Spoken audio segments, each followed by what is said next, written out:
Good evening. Welcome to another world building workshop. Tonight we're going to be discussing the setback. We've talked about our baddie, we've talked about the adventure, but now it's time to talk about the moral dilemma, the problems that our players are going to face, and the challenges that they're going to have to overcome in order to see change, to bring about change, and to become the true heroes and conquerors of the world. So buckle up, sit back, and well, have a great time.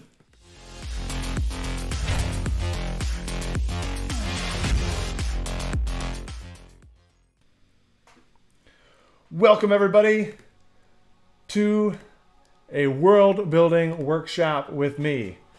I am your host, Bronson Ship, and excellent. I can see the chat. Very good.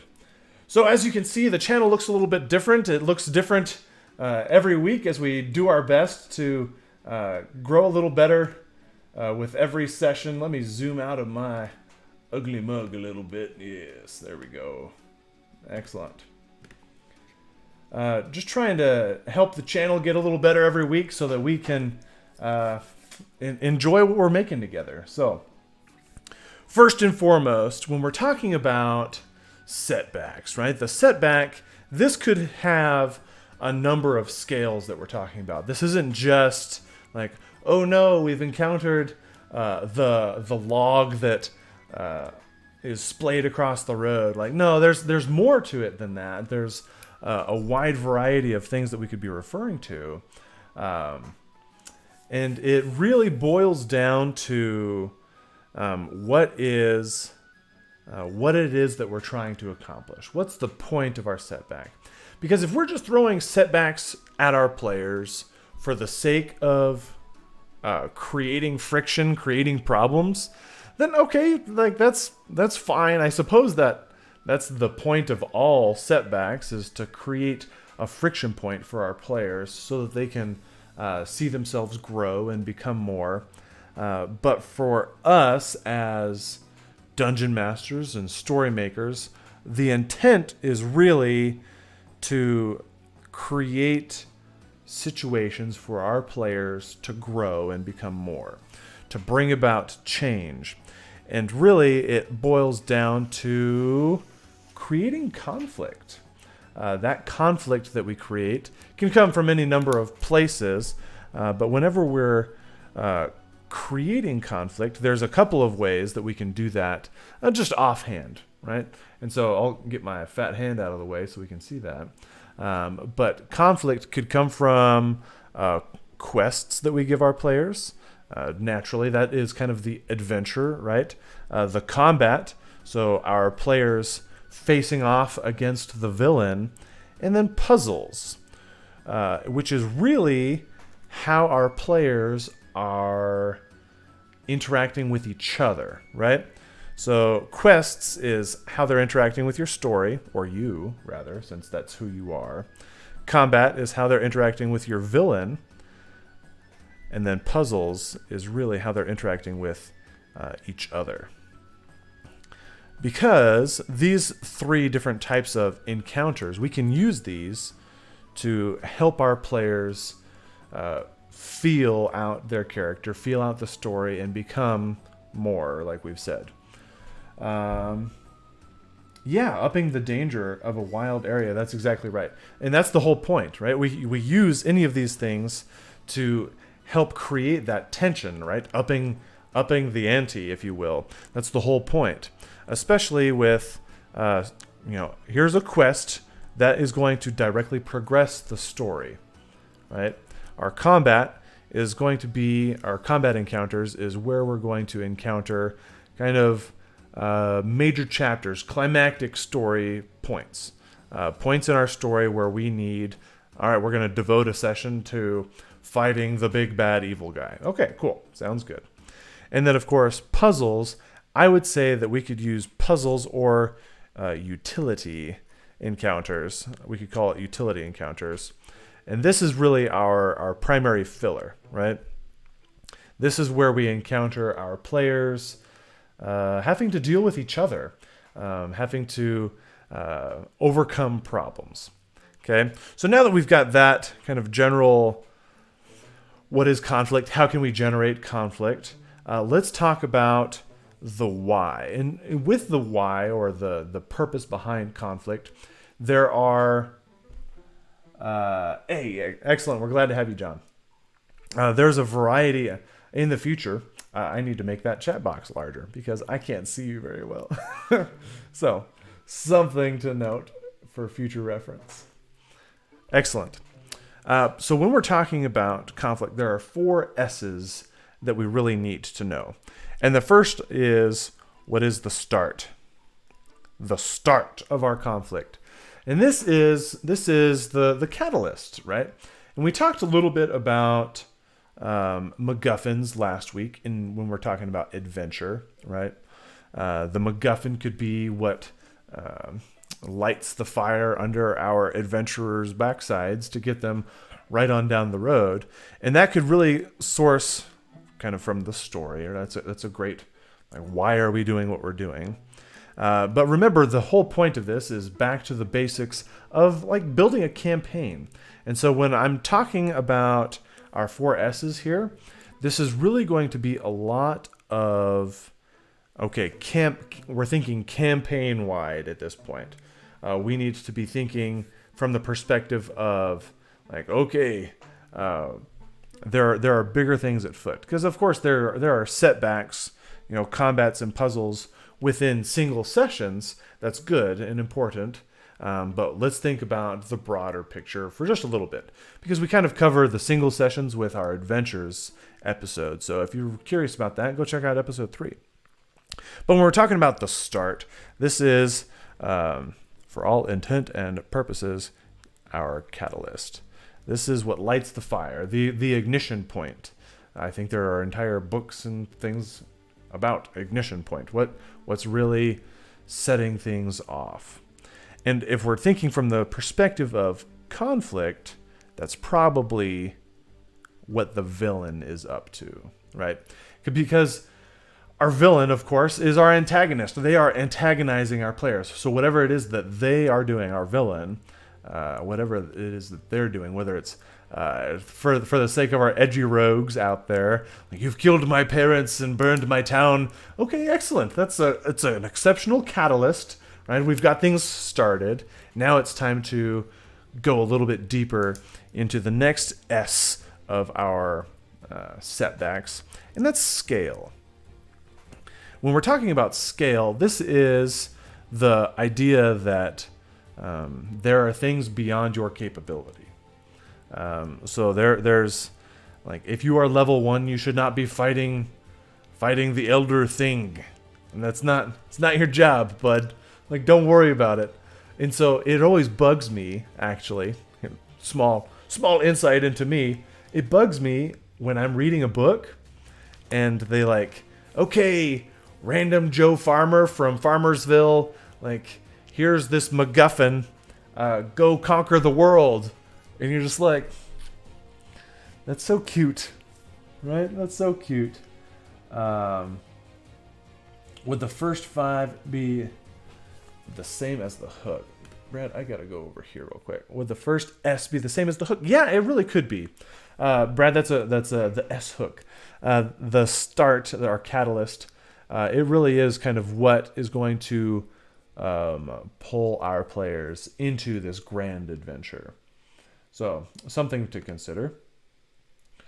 But yeah, scale. So when we're talking about scale, we need to be giving our players appropriately scaled challenges and setbacks. And it's okay to go beyond that a little bit. Like, we can push their boundaries. That's acceptable. Please do it. It's the whole point of growing and becoming more, right? But the scale here, I like to break it into the 4 tiers, like the Adventure League tiers. And so you get your levels like 1 to 5. You should be dealing with like local problems, okay? Maybe getting into the regional problems, right? I'm a big deal in the Southwest. Okay, cool, man. Sounds great. I'm glad that you took the folk hero background, right? And then we get into our 5 to 10 ballpark. This is definitely okay. We're approaching the national spectrum here. I am a national hero. I'm a big deal, right? I'm an American hero. You're talking Olympian level thing here, okay? I'm a big deal in my nation. I'm a big deal in Japan. Then we get into tier 3 here, which is our 10 to 15. You're dealing with your national or your global threats here at this point. Okay? You're saving the world. At that level, you should be saving the world. Okay? No longer should you be clearing rats out of somebody's cellar. You need to be saving the world at that point. And can you imagine, too, if we inappropriately scaled some conflict for our players and they go and they clear out rats for, a local somebody, and then they're like, okay, like, I'm sorry, I accidentally burned your tavern down because I just burning hands it at level 6, and everything caught fire and people died, and it was a problem. You shouldn't be dealing with things at that level. You are no longer friendly neighborhood Spider-Man. You are an Avenger. You're dealing with global threats at that point. And then we get into, of course, our tier 4, which is our 15 to 20 plus ballpark here. You are mucking around in the multiverse. Okay, you are saving the universe. You're saving time itself. Even the gods tremble at your approach. That's really what we're dealing with at that point. And you need to be scaling things. Yeah, 10-foot long were rats. Hey, that's a global level threat. Ooh, imagine. All right. I read something. There's like 2.5 million ants per human on this planet. Like, okay, we're getting into like global level threat as someone unites the ants. Okay, sure, why not? But fun. I'm sorry, John. Apparently I offended John. Spider-Man is a big deal. Excuse me. I didn't mean to offend you there. But when we think about it, we can think about like high school Spider-Man and like Peter Parker's local problems. Like, hey, I'm fighting my best friend's dad, who happens to be like a psychotic supervillain. Like, okay, like that's local, regional.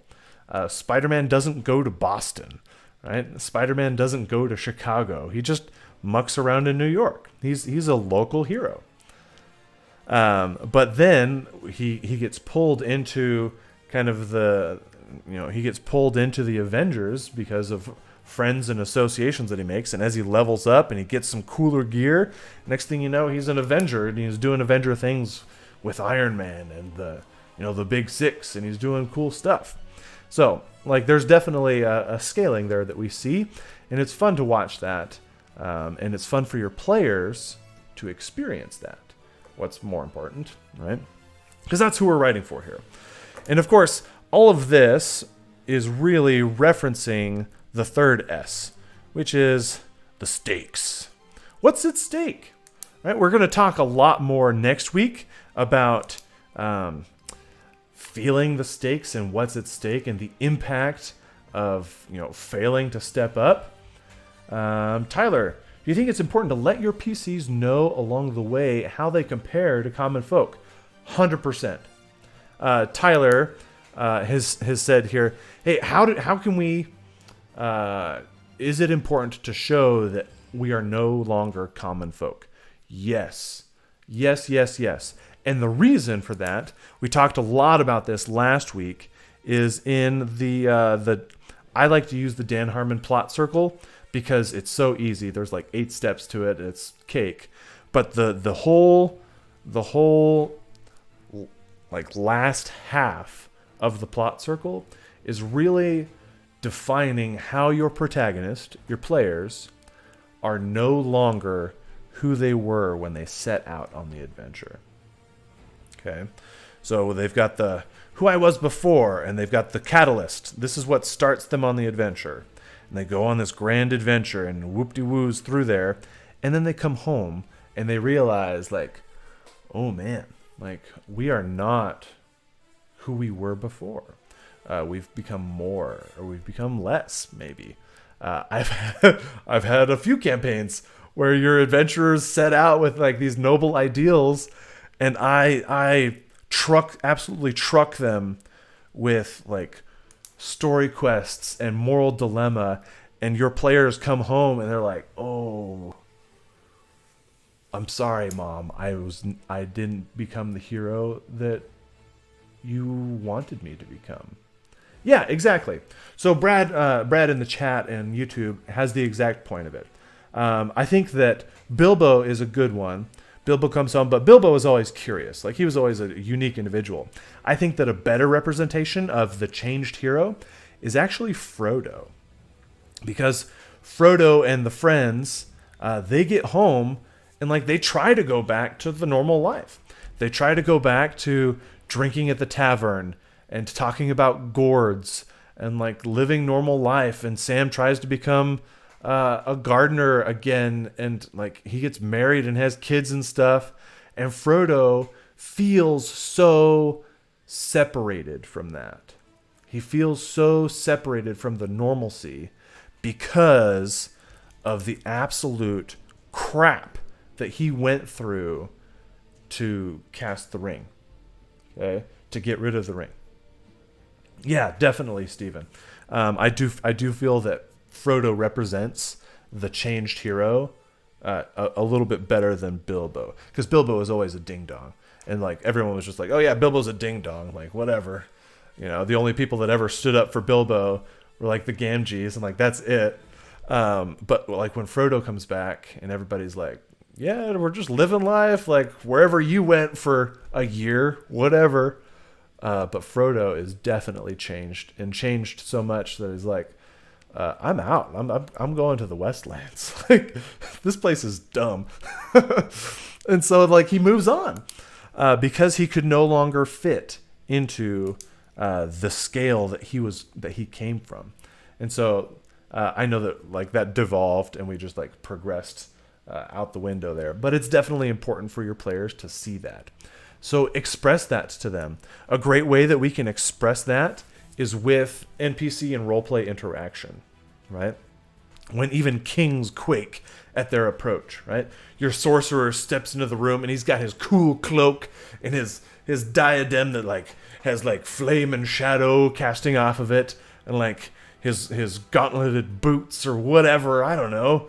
And he strolls into the room and he's just like emanating magical aura as some level 15 sorcerer. And the king in the room, who's like a level 7 somebody, is just like, whoa. And let them insight that. As you walk into the room goes quiet and still. And you can tell that everybody is like standing in frightful awe of you and your party as you stroll into the room. And your players will realize like, oh, like we're the biggest dudes in the room now. Like this is no longer like, oh yeah, like let's go serve the king. Like maybe I want the crown. Like they're approaching that level of power. And that is where you really encounter some cool utility conflict. That is where your players start to face moral dilemma, in that they have to make some actual like real decisions real quick. Like, am I going to use this in an evil way, or am I going to be the relatively good person I've been all along? Right up until the point they realize like, oh, the power, right? The absolute power, right? How quickly are they going to go Jafar, right? The genie to Jafar. It's the same amount of power, but how quickly are they going to take one road or the other? And that's a great conflict in that moral dilemma. Show your players how they've changed, and then watch as they might eat themselves alive. Tyler, once again, when the master writes a letter asking for help from the wizard in the party, right? After all this time, and you had that, that first session role play with your master, your acolyte, that you were an acolyte to in the temple or whatever, and then you get a letter begging for help from the very temple that you hail from, and you're like, oh, wait a second, like they're supposed to be the cavalry. Like, I've been dropping their name, and they're the ones calling me for help. Very powerful to your players. And not only that, it really helps them feel the weight. It helps them feel the weight of those stakes. Like, what is to be gained or lost in that moment, right? What is going on? What damage is on the line when the place that you came from, the people that you hail from, are asking you for help? Like, there's some definite, there's some definite stuff on the line when your entire backstory, the quiet town that you were raised in, and the hedge wizard that you were tutored under, that you cast your first spell with, you learned your first cantrip from, and he calls begging for help, and you return, and the village is burnt to the ground, because the villain, now we're getting into story and quest and stuff, that villain learned who you were and where you came from, and deliberately targeted your hometown because he couldn't get at you personally. And so he got at your family and your friends and your loved ones. Oh, man, that's such good stuff. That is an awesome moment. That is the setback that we're looking for. When we're looking for setbacks, okay? When we're looking for something to really hit our players and make them feel the world, that's the point of setbacks, right? The whole point of a setback is to make them realize, like, oh yeah, I'm pretty big, and then bam, here's a problem, and see how they address it. That's the whole point. To deliberately antagonize, help them see and grow and become more. Yes. Yes. And then, of course, the last S is the settle. What would have to happen in order to settle this story? In this MacGuffin, this adventure, right? Episode 3, last week's adventure, that could have been our catalyst. We have to discuss, okay, what scale are we working on here? I like to start people at the top of 1 and end somewhere in the middle of 3. That's just a personal preference. I feel like 5th edition Dungeons & Dragons is really well balanced for that group. We should all write campaigns in the live video style. For real, Tyler, that's actually like a real deal, because just spitballing and like talking about stuff and getting feedback, super helpful. It's super helpful for sure. The stakes that are, what are the stakes? We kind of talk about that with local, regional, national, global. Is the universe at stake? Is everybody going to die? Like, is half of humanity going to be lost because of the snap of a finger? And they did lose, and then they went through some more problems, and they came back and they figured out how to settle it. And the settle it's hard to define, especially for us. And I would encourage you as writers and as dungeon masters, you don't have to write it. At least not right now. When we are creating a campaign, because remember, that's the whole point here.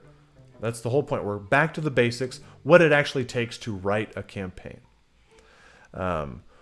Please recall that we don't have to prepare everything up front. The whole point of this is we could bare bones, I can whip out a campaign in 30 minutes, and we're good to go. Excellent. Having the answer, collect the 12 rings and assemble them at this place and at this time and do these things and, get that guy's foot. You don't need it. You don't need to write it. That will come as you realize what is important to our players. Because in the Dan Harmon plot circle, there is the find step, there's the take step. And that's down here in this category here, 6 and 7. And this is where they find what they're looking for, right? They find the answer. but they have to pay a price for it. And the reason that I tell you don't write this yet is because, I need to make sure I'm staying in the lines here, is because as the campaign progresses, you can discover what is specifically important to your players. So big secret here, right? What it costs to solve the problem 100% depends on what is hard for them to sacrifice. Let me say that again. What it costs to solve the problem 100% depends on what it will be difficult for them to sacrifice. If your players are super chill about losing a character and character death and they're not super into their characters, do not use self-sacrifice death as the price. Oh yes, you have to give up a life or the life of a loved one as two of the players. It's the Red Skull moment, right? Where Hawkeye and Black Widow look at each other and they're like, well, I have a really great idea for a new character, so I'm going to sacrifice myself. And they're both fighting to jump off of the cliff as Red Skull just looks on in whateverness. It's that moment. That is not costly. That costs nothing for your players. And because it costs nothing, it's cheap. It's cheap, and it has cheapened the entire campaign. Because that's what we're talking about here. We're talking about the campaign, the scale of the campaign, and you just cheapened it because you were like a self-sacrifice thing that'll be sweet. Oh, that'll be tender. But you've got some murder hobo at the table that's like, I want to run a Barbizard. Kill me now, please. Let me die, because I need to make this Barbizard character. Okay, I guess you sacrifice Dale and he dies, and that's the end of it. There's the end of your campaign. Oh, sweet. Yes. All right. Well, here's my new character. But if you realize that they've got Boblin the Goblin, someone that matters, right? Or maybe not necessarily Boblin, but a different someone or a something that matters. Maybe they've built this empire with all of this power. They've gained legitimate, real in the game power, and they have kingdoms and followers and a castle and a stronghold, and it's give up all your worldly things, and then suddenly your players are like, that took 16 months. 16 months of playing with you, man. I'm not giving that up. It's tough. And so find out what is valuable to your players, and then that is the price. That is what it costs. No, not Boblin. I've gone too far. But thank you, everybody. It's time. Man, Dan, I know that you just got here. So sorry, man. But that's it for tonight. That was 30 minutes of me just yapping. I really appreciate everybody for being here. Please, follow, subscribe, all the things. It really helps the channel. The algorithm is just as real on YouTube as it is on Instagram. So please come on over to YouTube. Follow, like, and subscribe, all the doodads or whatevers. Please tune in next week, is because we're going to be talking about the impact.